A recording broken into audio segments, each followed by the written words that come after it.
Hello family, কেমন আছো তোমরা সবাই? আজকে ঘুম থেকে উঠে নিয়েই আমি আগে চানটা সেরে নিলাম।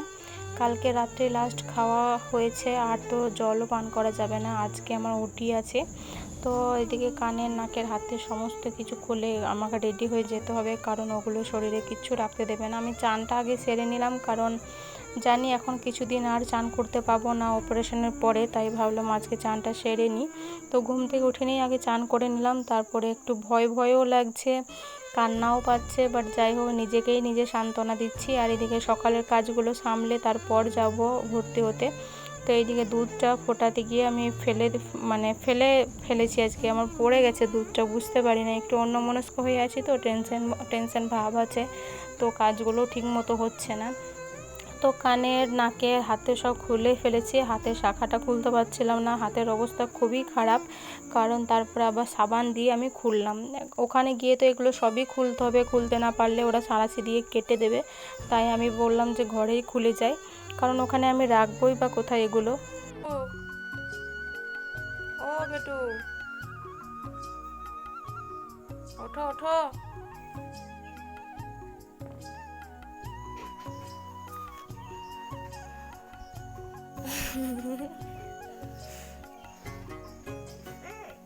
কি?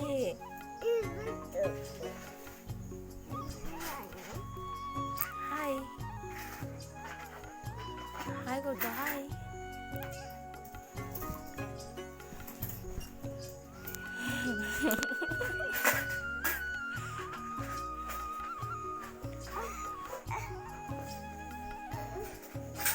আর শুতে হবে না, চলো ওঠো। হ্যাঁ মাম্মা, চলো ওঠো। বেটুকে ঘুম থেকে উঠিয়ে ব্রাশ করিয়ে তারপর তেল মাখিয়ে জামা চেঞ্জ করে খাবার খাইয়ে পুরো ওকে রেডি করে দিলাম। তো তারপর আমি এখানে একটু বসলাম, এখনও তো বিছানাপত্র কিছু এগুলো গোছাগুটি করেই নাই, ভালোই লাগছে না, কেমন যেন মনটা হচ্ছে, একটা অস্বস্তি বোধ কাজ করছে, ভয় লাগছে যে একটা ওটিতে যাচ্ছি। সেরকম ওটি বড় কিছু না, অ্যাপেন্ডিক্স অপারেশন, বাট যাই হোক অপারেশন নিজের জন্য আমার অতটা চিন্তা হচ্ছে না যতটা ছেলেটার জন্য হচ্ছে, যে কীভাবে থাকবে, কারণ জন্মের পর থেকে আমাকে ছাড়া একটা দিনও থাকেনি, এখন এই যে 2 দিন 2 রাত কীভাবে থাকবে, ওটাই বেশি টেনশন কাজ করছিল মাথাতে।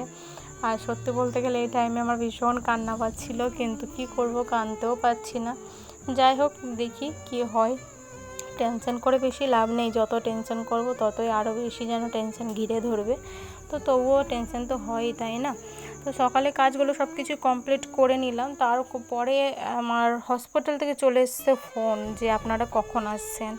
আমি ভাবলাম কি কলের জলটা একটু ভরে তারপরে যাব, কিন্তু আজকে কলের জলটা দিতে দেরি করছিল আর আমাদেরও যেতে দেরি হয়ে গেছে, তো 9টা বেজে গেছে। এদিকে আমি বিছানাপত্র সব কিছু ঝাড়াঝাড়ি করে রেডি করে কাপড় চোপড় যা ছিল মানে সমস্ত কাজ যতটা পেরেছি সামলে নিয়েছি।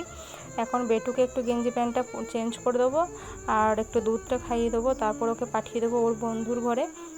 আর এখানে থলেতে আমি একটা চাদর, একটা ড্রেস, একটা নাইটি, রিপোর্টগুলো, একটা জলের বোতল, আর কি বলে ওগুলো, ব্রাশ, কলকেট, এগুলো নিয়েছিলাম, যদিও বা ওগুলো আমার কোনোই কাজে লাগেনি। ওখানে গিয়ে ওরা সঙ্গে এগুলো রিটার্ন করতে বলে দিয়েছিল যে আমাদের এখান থেকে সমস্ত কিছু দেওয়া হবে, তোমরা এগুলো ঘরে পাঠিয়ে দাও, শুধুমাত্র ব্রাশ আর কলকেটটা রাখবে, আর কিচ্ছুটি তোমার রাখার দরকার নেই। তো ব্রাশ আর কলকেটটাই আমি রেখেছিলাম, বাকি ওগুলো আবার বেটুর বাবা ফেরত নিয়ে চলে এসেছিলো। চলো এখন যাই, বেটুকে ছাড়তে গেছে ওর বন্ধুর ঘরে, আর আমি এদিকে দরজাগুলো লাগালাম, ওই ঘরে দরজা তালা মেরে এসে এখন গ্যারেজের দিকে দরজাটা লাগাচ্ছি। বিশ্বাস করো ভাই, এই সময় আমার এত কান্না পাচ্ছে, আর আমি কান্না করেছিও, মানে আমার অটোমেটিক চোখ দিয়ে জল পড়ছে, জানি না কেন। ঘর থেকে বেরোতে গিয়ে আমার প্রচণ্ড কান্না পাচ্ছে, কোথাও কেউ নেই, পুরো রাস্তা খালি, শুধু আমি আর বেটুর পাপা দুজন মিলেই যাচ্ছি। তো কেমন না একটা খারাপ লাগছিল, আমি এই ফিলিংসটা না বলে বোঝাতে পারবো না যে এই টাইম আমি কি ফিল করছিলাম, প্রচণ্ড খারাপ লাগছিল, প্রচণ্ড কান্না পাচ্ছিল। যাই হোক তারপর আবার হসপিটাল থেকে ফোন চলে আসে যে তোমাকে 7টার মধ্যে ভর্তি হতে বলেছিলাম, এখনও আসোনি, স্যার আমাদেরকে তোমাকে রেডি করতে বলছে ওটির জন্য। তো আমরা খুবই তাড়াহুড়ো করে যাচ্ছিলাম, আমাদের যেতে বেশিক্ষণ সময় লাগবে না, কারণ আমাদের হসপিটালটা যেহেতু ঘর থেকে একটুখানি দূরত্ব পড়েই, আমাদের ঘরের পাশেই গ্রাম থেকে বেরিয়ে পুকুর আছে, তার পাশে এই যে করবল্লার সাইড দিয়ে রাস্তাটা গেলেই গাড়িতে 5 মিনিটও লাগবে না যেতে, 5 মিনিট থেকে একটু সময়ের মধ্যে পৌঁছে গেছি। আর এই যে চলে এসেছি হসপিটালটা। তো যেতে বেশি সময় লাগেনি, বাট যাই হোক 2বার ফোন করেছে বলে আরও বেশি একটু টেনশনটা বেড়ে গেল। তো তাড়াহুড়ো করেই একটু যাচ্ছিলাম, আর গিয়ে তারপর নেমে গাড়ি থেকে নেমেই তারপর দেখছি আবার একবার ফোন করেছে। আমরা তখন বললাম যে আমরা চলে এসেছি। তো গেলাম, গিয়ে রিসেপশনে কাজগুলো যা যা ছিল সাইন টাইন ওখানে সব কিছু করলো পেটুর পাপা। তারপর পেমেন্ট করতে হলো, অপারেশনের আগে টাকা ফুল পেমেন্ট করে দিতে হলো।